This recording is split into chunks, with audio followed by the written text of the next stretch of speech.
और उससे सरगर्मी जबरदस्त बढ़ गई है। दरअसल केंद्रीय गृह मंत्री अमित शाह आज कोलकाता पहुंचे और वहां पर एक प्रसिद्ध दुर्गा पूजा पंडाल का उद्घाटन किया।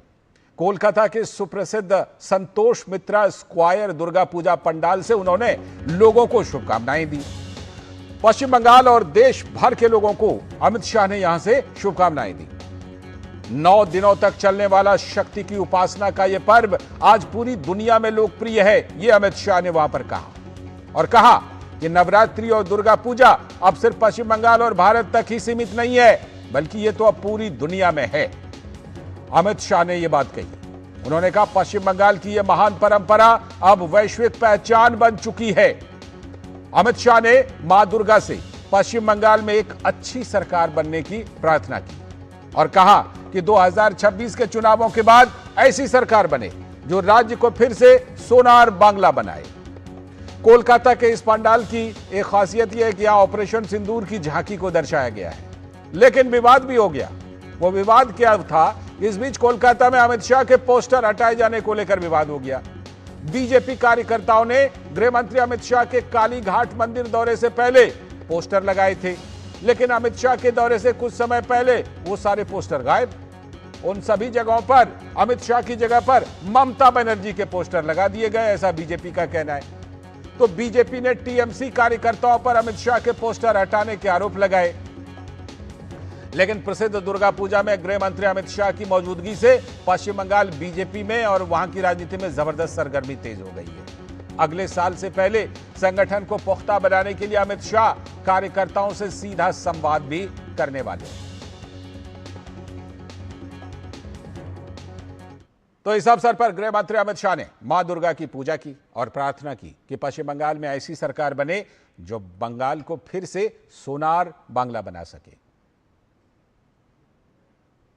इस भव्य पंडाल में अभी अभी मां की पूजा कर कर आया हूं।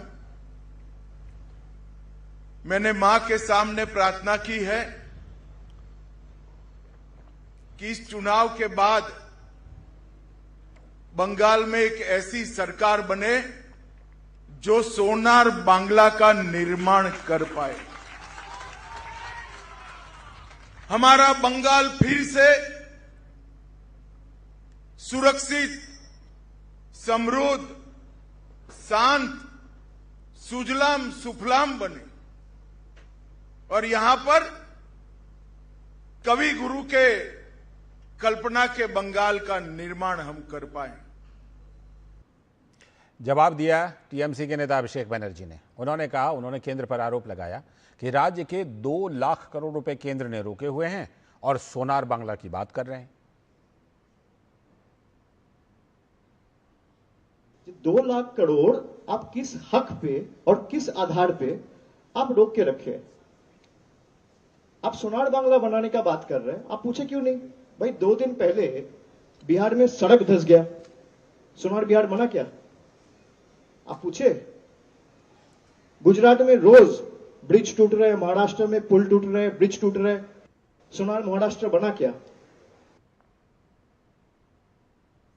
सीधे चलते हैं, प्रसेनजीत बख्शी हमारे संवाददाता कोलकाता से हमारे साथ जुड़ चुके हैं इस खबर पर और ज्यादा जानकारी के साथ। प्रसेनजीत दा, अमित शाह के दौरे से क्या क्या आज, एक तो उनका क्या प्रोग्राम है, क्योंकि काफी सरगर्मी बढ़ गई है, बीजेपी में सरगर्मी तेज है, पश्चिम बंगाल की राजनीति में सरगर्मी तेज है। आज वहां पर अमित शाह क्या क्या करने वाले हैं कोलकाता में?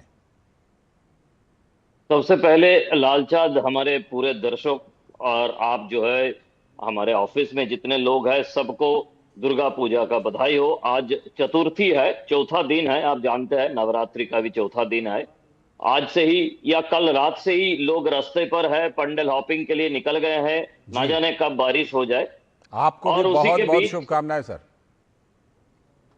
उसी के बीच कल रात को ही शहर में पहुंच गए थे अमित शाह जी, और आज सुबह पहला जो ये संतोष मित्र स्क्वायर की बात कह रहे हैं, यहाँ पे उन्होंने पंडाल का इनॉग्रेशन किए हैं और उसके बाद काली घाट मंदिर में पूजा अर्पण किए जी। और आखिर में ईस्टर्न जोनल कल्चरल सेंटर एक है कल्चरल मिनिस्ट्री की दायरे में, वहां पे दुर्गा पूजा पे अपना पूजा करके फिर उन्होंने वो निकल गए एयरपोर्ट के लिए काफी जरूरी कुछ काम के लिए। तो ये जो इसको हरिकेन टूर हम कहें, लेकिन इसी में उन्होंने जो संदेश पूरे बंगाल के लोगों के लिए रखा वो काफी महत्वपूर्ण है। जैसे आपने जो बाइट सुनाया कि सोनार बांग्ला अगले चुनाव जो है हिसाब से तो अगले साल है, लेकिन 4-5 महीना बाकी है। तो 4-5 महीना किसी प्रदेश की चुनाव तैयारी के लिए काफी कम समय है। तो एक तरह से ये पूजा खत्म हो जाए तो चुनाव में ही सब लोग उतर जाएंगे जो राजनीति से जुड़े हुए हैं, और हम जैसे पत्रकार हैं, ये सब लोग। तो उसी का पहले ये इस तरह की एक पूजा की समय पे मौका मिला उनको कोलकाता आने का, और जो उनके समर्थक है या बंगाल के लोग हैं उनके तरफ अपना संदेश रखने का। एक तो लालचंद समझ ले कि कल ही भूपेन्द्र यादव और विप्लव कुमार देव का नाम घोषणा करके चुनाव का शुरुआत कर दिए हैं बीजेपी। और ये इस एक सुखद घड़ी पर होम मिनिस्टर अमित शाह जी का ये दौरा, लेकिन और उनकी भाषण लोगों के लिए बीजेपी के लिए तो बहुत चुनौती होने वाली है। शाम को पोस्टर लगाए जाते हैं अमित शाह जी के, सुबह वहां पर उसी जगह पर ममता बनर्जी के पोस्टर नजर आते हैं, तो बीजेपी के लिए तो चुनौती बहुत बड़ी है। लालचंद, दर्शकों को याद रखना चाहिए कि एक समय पे मुख्यमंत्री लोगों की हेलीकॉप्टर उतारा नहीं जाता था। योगी आदित्यनाथ की हेलीकॉप्टर उतारने नहीं दिया गया, और कई सारे लोगों की हेलीकॉप्टर उतारने नहीं दिया गया। देश की सबसे बड़ा पार्टी भारतीय जनता पार्टी की प्रेसिडेंट जगत प्रसाद नड्डा जी का जो काफिला है उसके ऊपर जिस तरह से आक्रमण किया गया, उसके सामने पोस्टर तोड़ना या हटा देना ये तो छोटी बात है जी। लेकिन वो भी कालीघाट की काली मंदिर के सामने ये दर्शाता है कि यहाँ पे राजनीति कितना गंदा होने जा रहा है अगले 4-5 महीनों में। क्योंकि कालीघाट जैसे पवित्र मंदिर के सामने इस तरह की हरकत करना किसी के लिए शोभा नहीं देता। बिल्कुल, बिल्कुल। तो अब संभाल के सबको काम करना चाहिए, क्योंकि तृणमूल कांग्रेस की तरफ से जिस तरह की हिंसा हम देखते रहते हैं, चाहे वो राजनीतिक जो लोग हैं उनके खिलाफ या हम जैसे पत्रकार के खिलाफ, तो सबको संभाल के काम करना चाहिए। दुर्गा माँ सबको सुरक्षित रखे, ऐसे ही हम कहेंगे। बिल्कुल, बीजेपी के सामने चुनौती है, और मुझे लगता है कि अमित शाह के इस दौरे के दौरान बीजेपी इन सारी चीजों पर विचार करेगी कि अगले 5-6 महीनों में जो चुनाव में जाना है किस तरह की तैयारी के साथ जाना है। बहुत बहुत शुक्रिया दादा, हम लोग बात करते रहेंगे।